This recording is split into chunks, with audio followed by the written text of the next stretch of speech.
semuanya, perkenalkan kami dari kelompok 9. Hari ini kita akan membahas mengenai penerapan psikologi lintas budaya.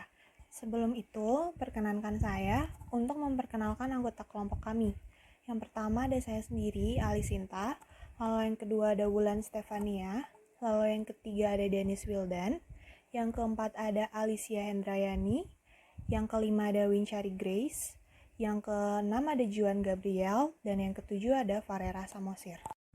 Pertama, kita akan membahas mengenai latar belakang. Mungkin teman-teman semua bertanya, ini kenapa sih ada dua foto di sini?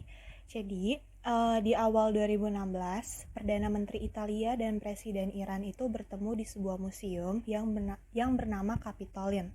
Nah, kita tahu sendiri kalau di Italia itu terkenal dengan patung-patungnya yang telanjang, tapi yang kita tahu sendiri juga itu bagus-bagus banget, patung-patungnya banyak yang sangat bagus gitu, estetik gitu. Nah, di museum ini tuh dinominasikan dengan patung komando Kaisar Romawi Marcus Aurelius. Tapi sangat disayangkan karena Presiden Iran itu nggak bisa ngeliatin semua patung yang ada di museum itu. Kenapa? Karena patung-patung yang telanjang itu ditutupi dengan panel putih. Kenapa sih harus ditutupin? Nah, alasannya itu karena itu merupakan bentuk penghormatan dan pertimbangan budaya Iran yang bertolak belakang dengan budaya Italia. Hal ini tuh membuat warga Italia itu marah dan gak suka sama sikap pemerintah untuk menutupi patung-patung itu. Karena warga Italia itu beranggapan bahwa pemerintah Italia ini mengkhianati budaya Italia yang mereka banggakan yang sudah ada sejak dulu hanya untuk menyenangkan tamu internasional. Oke, selanjutnya kita akan ngebahas foto yang ada di sampingnya. Kalian pasti tahu ya ini siapa? Ini tuh anggota kerajaan Inggris. Tapi di sini kita nggak akan ngebahas tentang kerajaan Inggris ataupun anggota-anggota kerajaan Inggris. Tapi kita akan ngebahas mengenai simbol bunga popi merah yang mereka pakai di jasnya. Jadi, kebiasaan masyarakat Inggris ini menggunakan simbol bunga popi merah ini tuh bermula pada masa Perang Dunia Pertama. Bunga ini tuh tumbuh di medan perang. Organisasi amal itu rutin menjual bunga kertas ini untuk mengumpulkan bantuan dana buat para veteran yang ada saat itu. Singkat cerita, pada abad ke-19, bangsa Inggris itu melawan bangsa Cina dan kemenangan itu diambil oleh bangsa Inggris. Yang mengakibatkan Inggris itu mendapatkan wilayah Hong Kong dan memaksa Cina untuk membuka perbatasan mereka untuk tujuan perdagangan yang termasuk dengan barang-barang terlarang yang berasal dari bunga popi merah ini. Nah, waktu di kemudian hari, menteri dan delegasi Inggris itu mau berkunjung ke Cina. Tapi sebelum mereka sampai di Tiongkok, pejabat Tiongkok itu meminta menteri dan delegasi Inggris ini untuk menyingkirkan tradisi mereka menggunakan bunga popi merah itu. Tapi, delegasi Inggris menolak dengan halus mengenai permintaan dari Cina untuk menghilangkan simbol bunga popi merah. Nah, bisa kita lihat bersama dengan dari dua contoh yang aku jelasin tadi di dalam dua kasus dan dua keputusan yang berbeda. Maka oleh sebab itu, psikologi lintas budaya itu hadir untuk memiliki peran penting dalam kasus-kasus sensitif seperti diplomasi internasional yang kita bahas tadi. Nah, oleh karena itu, psikolog bisa memberikan pengaruh terhadap kebijakan dengan menciptakan iklim kebijakan tertentu yang ada hampir di sekitar tiap masalah atau perkembangan sosial. Lewat berbagai cara, psikolog bisa menyebarkan ide-ide sehingga bisa memberikan pengaruh terhadap pendapat orang lain, mengubah stereotip, dan mengelola tindakan orang lain. Psikologi lintas budaya bisa memberikan berbagai saran dalam permasalahan yang ada di berbagai budaya yang berbeda untuk menjalin hubungan yang baik. Oleh karena itu, pada presentasi kali ini, kita akan membahas bersama mengenai penerapan psikologi lintas budaya dalam berbagai kehidupan sosial kita. Perkenalkan, nama saya Wulan Stefania Fortin dengan NIM 8020202066. Selanjutnya pada bagian health, kebanyakan orang di bagian dunia yang kaya atau maju sangat peduli untuk meningkatkan kualitas hidup mereka.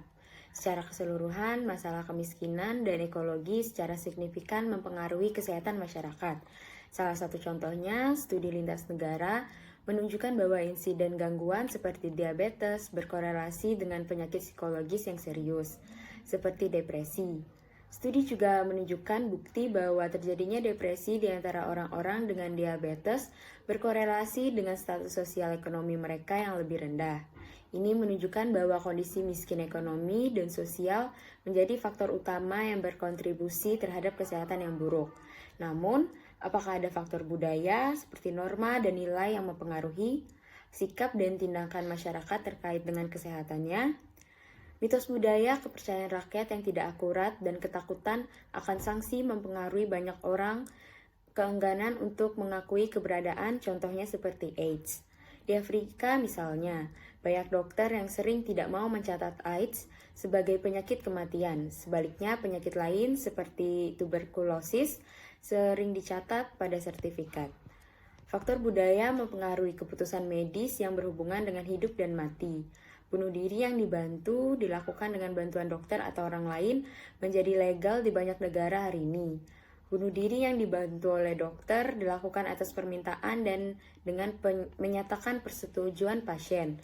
Contohnya, pada tahun 2001, Parlemen Belanda mengizinkan dokter untuk menyuntikkan obat penenang dan relaksan otot dosis mematikan ke pasien terminal dewasa yang menderita sakit hebat dalam kasus di mana persetujuan sadar diberikan.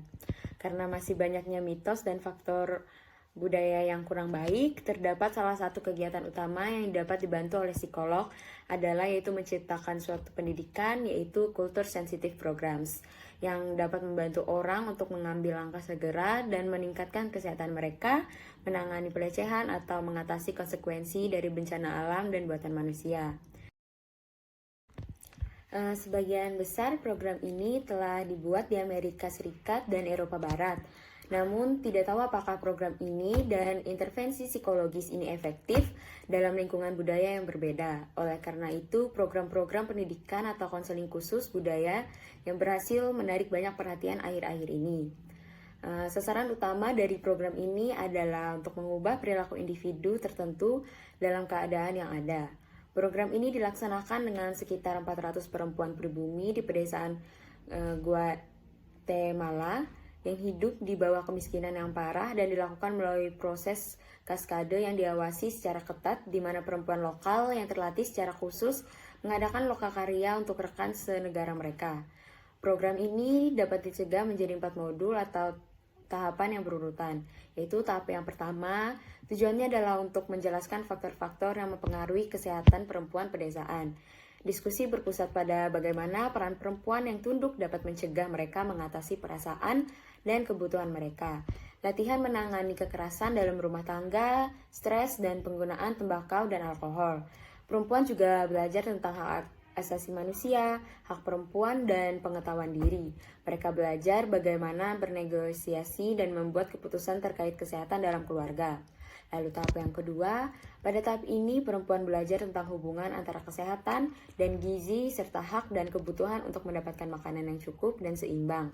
Perhatian khusus diberikan pada kebutuhan gizi perempuan yang berkaitan dengan menstruasi, kehamilan, dan menyusui.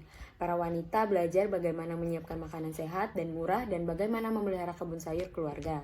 Lalu pada tahap yang ketiga, di sini perempuan mendiskusikan higien dan sanitasi serta mempelajari aturan dasar terkait pencegahan penyakit menular. Penekanan diberikan pada lingkungan rumah yang bersih dan tindakan pencegahan seperti membuang sampah rumah tangga, perlindungan terhadap hama, dan menjaga kebersihan toilet. Tanggung jawab untuk kebersihan oleh semua anggota keluarga ditekankan. Lalu tahap yang terakhir yaitu tahap yang keempat. Pada tahap ini diskusi terfokus pada seksualitas, tabu budaya, dan kesehatan reproduksi. Para wanita mendapatkan pengetahuan tentang kesuburan, kontrasepsi, hak dan nilai seksual, penyakit menular seksual, dan kanker serviks. Mereka belajar bagaimana membicarakan topik yang memalukan ini dan merundingkan masalah seksual dengan suami mereka. Perkenalkan, nama saya Alicia Hedwari Putri yang menjelaskan mengenai business decisions dalam psikologi lintas budaya. Dalam bisnis, psikologi lintas budaya itu memberikan kontribusi yang kuat untuk pengembangan organisasi yang merupakan serangkaian perubahan terencana yang ditargetkan untuk meningkatkan kinerja dan kesejahteraan organisasi dan individu dalam bisnis, swasta, atau entitas pemerintah. Pengembangan organisasi yang menerapkan psikologi lintas budaya itu akan melibatkan penciptaan suasana yang menggabungkan pengetahuan budaya dan lintas budaya ke dalam proses kerja yang tujuannya adalah untuk meningkatkan efisiensi keseluruhan dan kepuasan psikologis dalam tempat kerja. Psikologi lintas budaya juga berperan aktif dalam negosiasi bisnis antar budaya. Misalnya, di Amerika, perilaku bisnis yang dianggap bimbang atau perlahan-lahan cenderung dianggap menjadi beban dan dianggap sebagai pemalas yang lemah. Namun sebaliknya, perilaku yang sama di Jepang dipandang positif karena hal tersebut dianggap penuh kepedulian, penuh pertimbangan dan perhatian. Pada penerapan bisnis, hal ini dapat membentuk dua pandangan yang berbeda, di mana di meja negosiasi Amerika mungkin melihat pasangan bisnis mereka bergerak terlalu lambat. Sedangkan di pihak Jepang mungkin melihat pasangan bisnis mereka terlalu tidak sabar. Selanjutnya tuh beberapa studi lintas budaya dalam hal bisnis itu juga mengacu pada kepercayaan diri, kepuasan kerja, lingkungan kerja, dan rencana pensiun. Hasil studi menunjukkan bahwa pihak profesional yang biasanya terlalu percaya diri dalam penilaian atau keputusan mereka, serta pengetahuan umum yang lebih kuat di antara orang Asia daripada orang Barat. Lalu ada penelitian juga perbandingan AS Belanda menunjukkan bahwa pekerja Amerika lebih cemas dan kurang percaya manajer rencana pensiun mereka. Sementara pekerja di Belanda lebih percaya diri dengan situasi keuangan masa depan mereka. Selanjutnya penyelesaian konflik. Penyelesaian konflik dalam bisnis merupakan hal sangat vital dalam studi lintas budaya.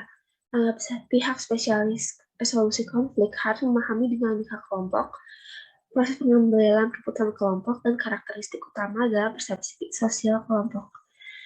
Solusi yang dipaksakan atau didasarkan pada asumsi tidak memiliki win-win solution, di mana setiap solusi akan menguntungkan satu pihak dan merugikan pihak lainnya. Psikolog lintas budaya menjelaskan beberapa tipe universal resolusi konflik, yaitu solusi distributif dan solusi integratif. Solusi distributif itu melibatkan kompromi atau konsensi bersama. Sedangkan solusi distributif itu menawarkan proposal yang berada di tengah-tengah antara posisi kedua pihak yang berkonflik. Solusi integratif itu sering disebut win-win solution karena kedua belah pihak dapat memperoleh keuntungan secara bersamaan tanpa kehilangan sesuatu yang substansial. Selanjutnya itu bahasa. Di dalam bisnis lintas budaya, bahasa itu sering menjadi penghambat komunikasi, meskipun PBB telah memiliki bahasa resmi, yaitu bahasa Inggris. Namun, beberapa pemerintah masih berusaha untuk melindungi lingkungan budaya mereka sendiri dengan membatasi penggunaan bahasa asing, terutama bahasa Inggris. Selain bahasa, keputusan bisnis juga sering mengacu pada simbol budaya. Misalnya di Roma, itu pemerintah setempat menetapkan aturan untuk membatasi perdagangan Cina di beberapa distrik. Selain itu, pemerintah juga mulai memberlakukan peraturan yang haruskan semua tanda di dinding pintu dalam bahasa asing itu harus lebih kecil daripada bahasa Italia. Selanjutnya ada stereotip negatif. Jadi, stereotip negatif terhadap suatu budaya itu tentu merusak komunikasi dan bisnis. Studi menunjukkan bahwa orang Afrika dan Amerika itu terkadang distereotipkan sebagai antagonis dan kurang kompeten. Yang berikutnya adalah working with immigrant and refugees. Imigran memiliki latar belakang sosial ekonomi yang berbeda dan menghadapi tantangan sosial dan psikologis yang berbeda. Mereka yang berimigrasi sebagai anak-anak yang lebih mudah untuk memperoleh norma-norma dan nilai-nilai baru daripada mereka yang berimigrasi pada usia yang lebih tua. Mereka yang lebih tua mungkin mengalami kesulitan paling besar dalam mengambil praktik, nilai, dan identifikasi di negara baru mereka. Beberapa imigran tumbuh di wilayah khas suku bangsa tertentu, di mana mayoritas penduduknya berasal dari kelompok etnis yang sama. Lainnya tinggal jauh dari daerah mereka. Migran meninggalkan negara mereka karena aktivitas mereka sekarang. Sesuai dengan fakta, hal ini sering menjadi pandangan orang lain terhadap imigran. Mereka yang dianggap berkontribusi pada ekonomi atau budaya di negara tujuan mereka, seperti imigran secara sukarela bekerja sebagai perawat, dokter, insinyur, atau profesional lainnya. Namun imigran dari kelompok sosial ekonomi yang lebih rendah dan mereka yang bermigrasi secara ilegal dapat dipandang sebagai penguras sumber daya negara tujuan mereka. Psikolog yang bekerja dengan berbagai kelompok, khususnya pengungsi yang menghadapi sejumlah masalah.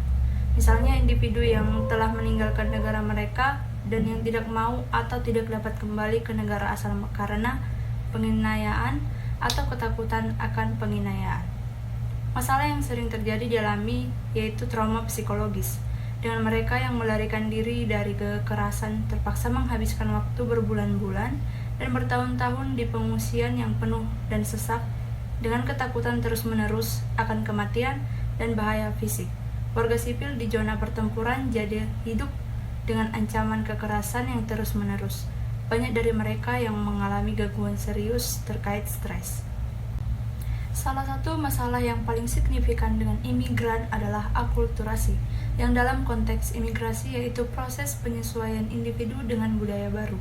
Salah satu pendekatan populer dalam penelitian akulturasi didasarkan pada anggapan bahwa seseorang dapat menghargai, berlatih, atau mengidentifikasi dua budaya yang berbeda secara independen atau satu sama lain.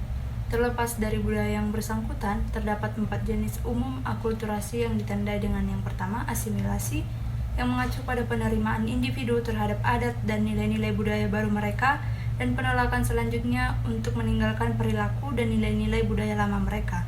Yang tipe kedua, melibatkan individu yang menyukai budaya lama mereka. Ketiga, integrasi atau proses penyesuaian hasil dari penerimaan fitur utama dari kedua budaya. Dan yang keempat, marginalisasi, yaitu melibatkan penolakan terhadap kedua budaya tersebut. Stres akulturatif merupakan reaksi stres dalam menghadapi peristiwa kesulitan psikologis terhadap lingkungan budaya yang tidak dikenal. Kultur shock atau stres akulturasi biasanya didefinisikan sebagai serangkaian pengalaman psikologis yang kompleks, biasanya tidak menyenangkan dan mengganggu. Secara empiris dikonfirmasi bahwa orang yang berada dalam budaya baru dapat dengan cepat mengembangkan gejala psikologis negatif.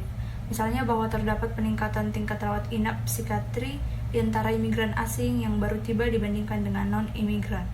Namun tidak jelas apakah kejutan budaya itu sendiri telah menyebabkan tingkat rawat inap yang lebih tinggi atau apakah ada faktor lain yang tidak terdeteksi, seperti kesehatan para migran sebelum kedatangan mereka ke tempat baru mereka. Tetapi apa yang menjadi jelas bagi para psikolog adalah bahwa orang dan kelompok yang mengalami perubahan sosial dan budaya harus mengalami sejumlah ketidaksenangan atau tekanan psikologis, yang tingkatnya didasarkan pada banyak keadaan, baik psikologis maupun sosial. Gangguan emosional seperti depresi dan kecemasan yang dialami oleh pendatang baru berhubungan langsung dengan geger budaya, terutama selama tahap awal penyesuaian mereka dengan budaya baru. Selanjutnya, kita akan membahas mengenai human rights.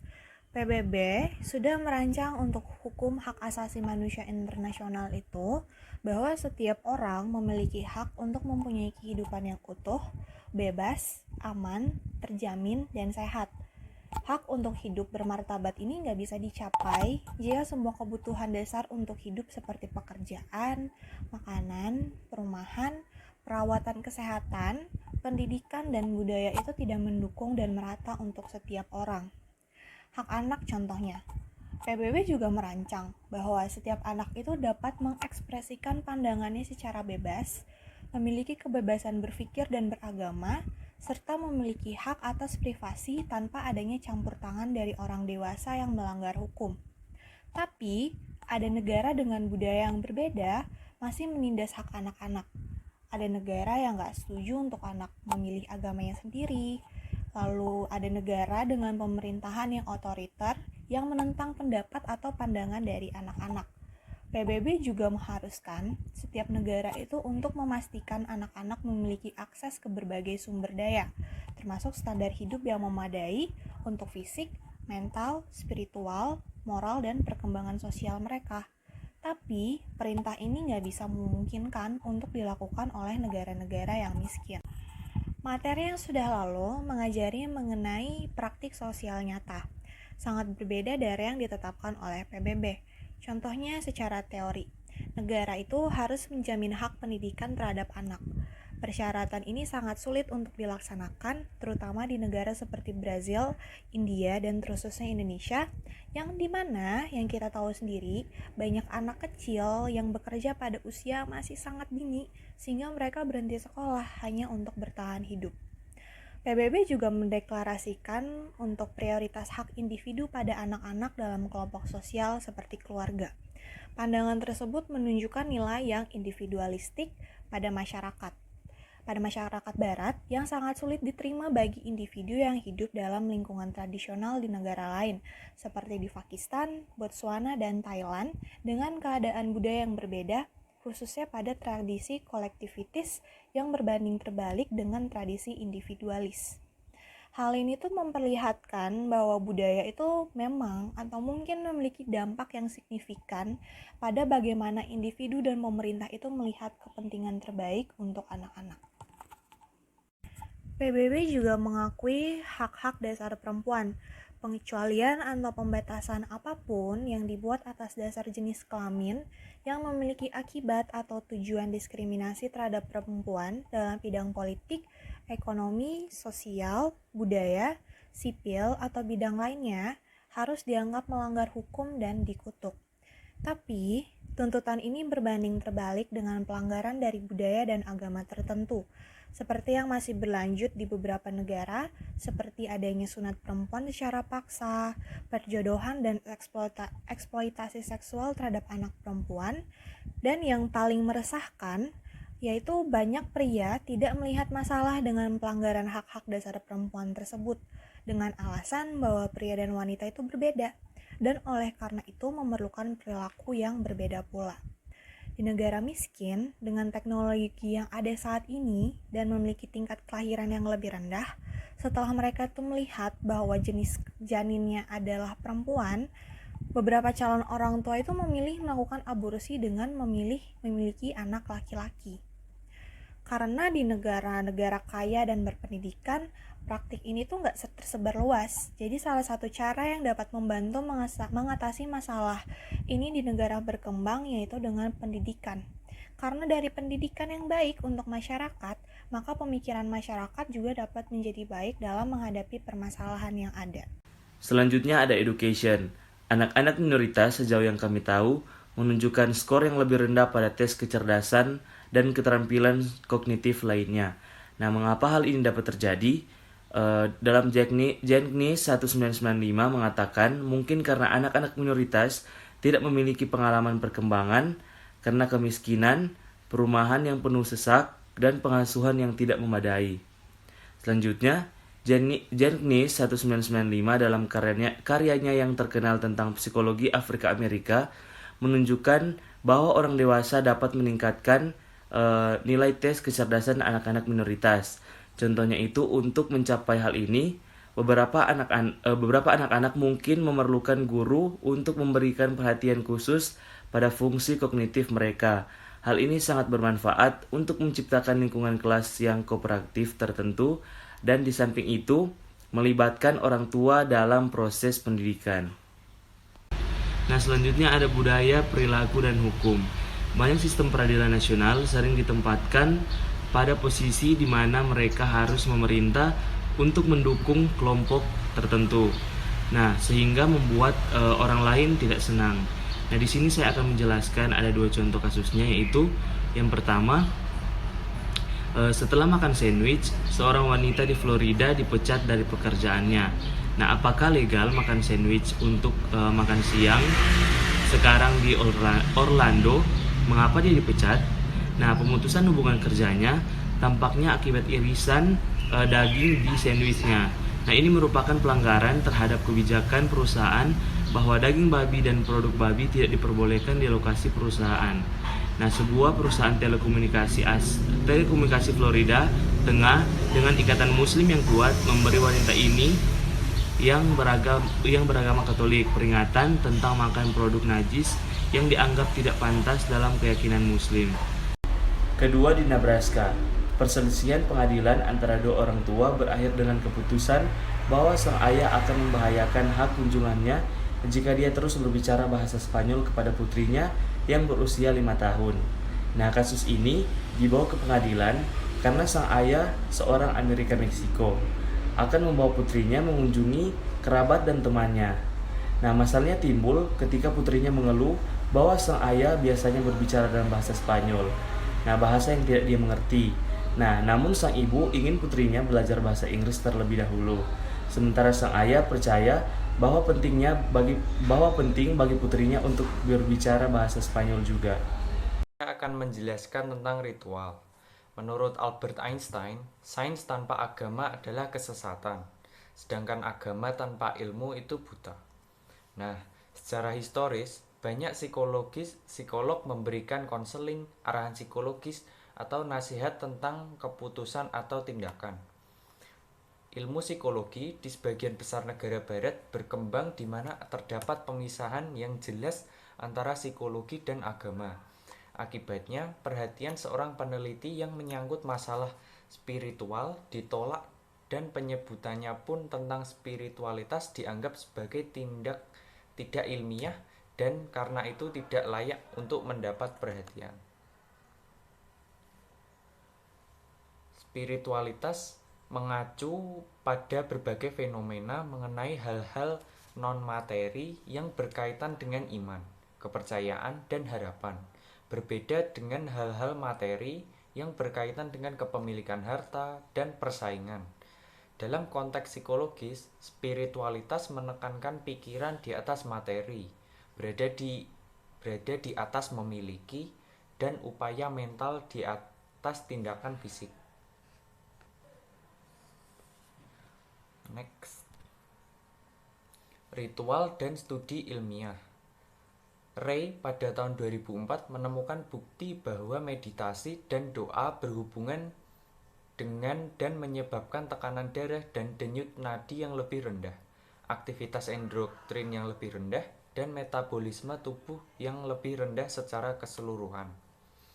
Nah, secara keseluruhan, pandangan tentang spiritualitas adalah bahwa faktor spiritual seperti keyakinan agama yang kuat, doa, meditasi, dan kombinasi dari semua ini mempengaruhi setidaknya 4 sistem fisiologis yang berinteraksi, yaitu otak, sistem endokrin, sistem syaraf tepi, dan sistem kekebalan.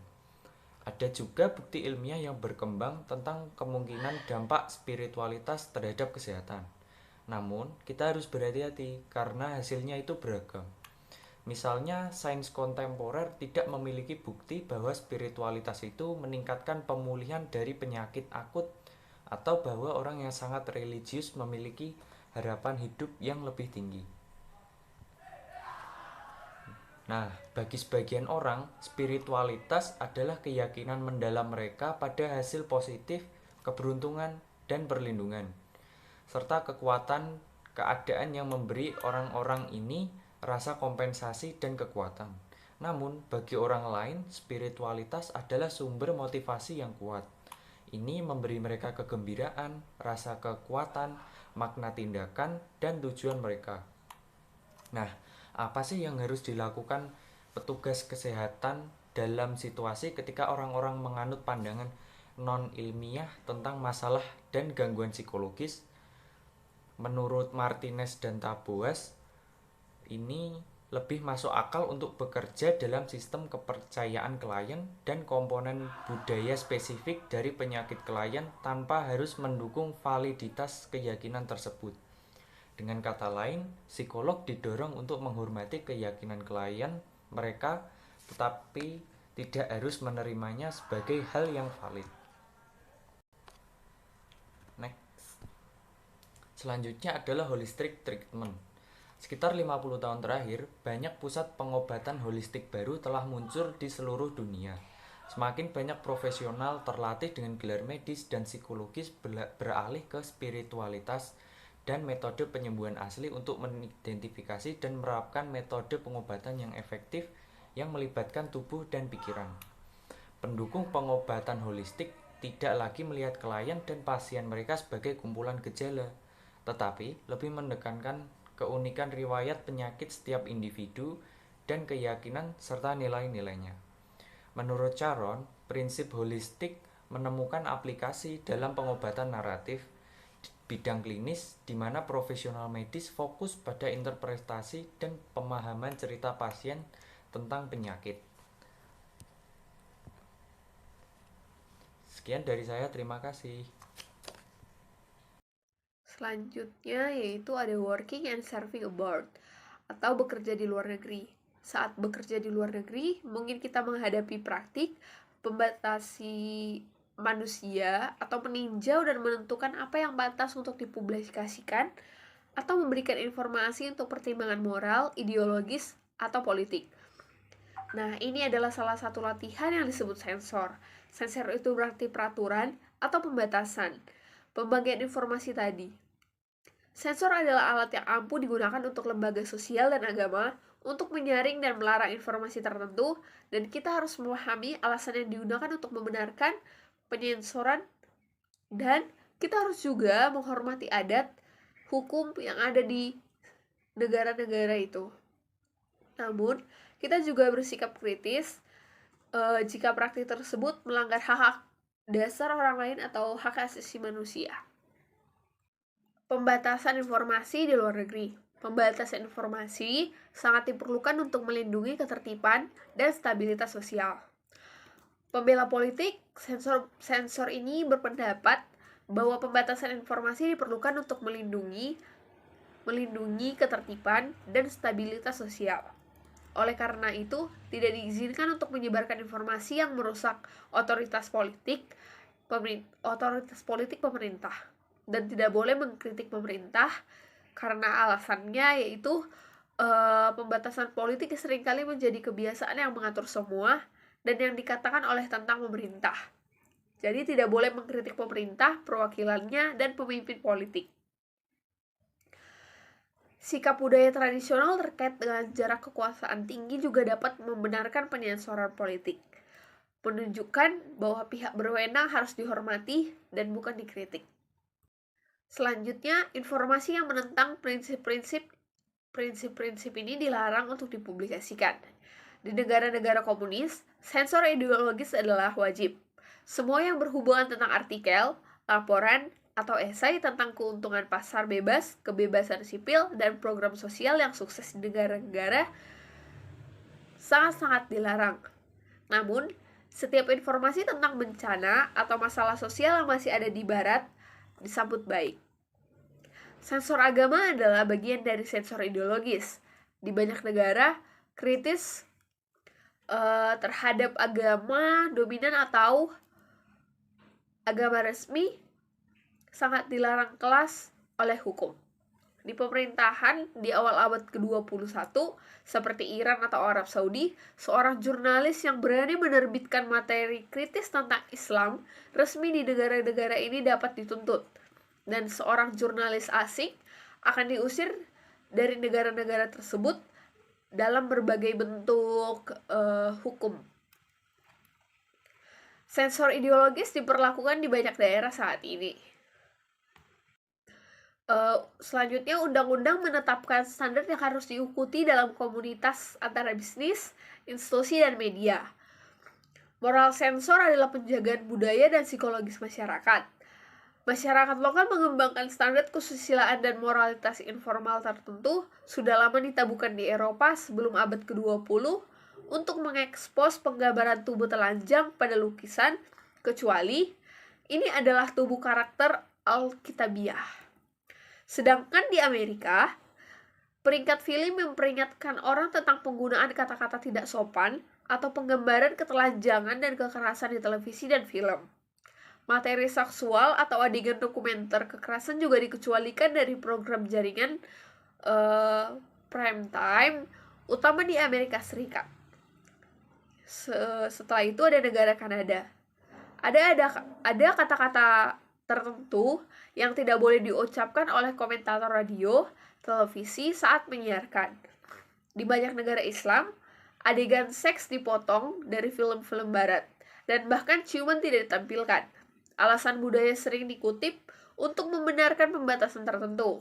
Misalnya pada tahun 2003, pemerintah Mesir melarang blockbuster Hollywood Matrix dimuat ulang. Pembenaran larang tersebut didasarkan pada ulasan yang menunjukkan bahwa film tersebut menggambarkan Tuhan dalam bentuk manusia yang dianggap tidak pantas untuk penonton bioskop Mesir. Selanjutnya yang terakhir ada religion a campus context atau agama di dalam konteks kampus. Di dalam agama diajarkan tentang toleransi dan rasa hormat terhadap sesama. Salah satunya adalah belajar toleransi atau saling menukar informasi. Perguruan tinggi merupakan tempat yang menjadi wadah bagi para pengembang sumber daya manusia atau SDM dalam hal pemikiran, tindakan, kepribadian, dan pencapaian. Hal ini membuat universitas memiliki peran penting dalam menjaga persatuan bangsa. Salah satu caranya adalah dengan mengembangkan sikap toleransi antar umat beragama.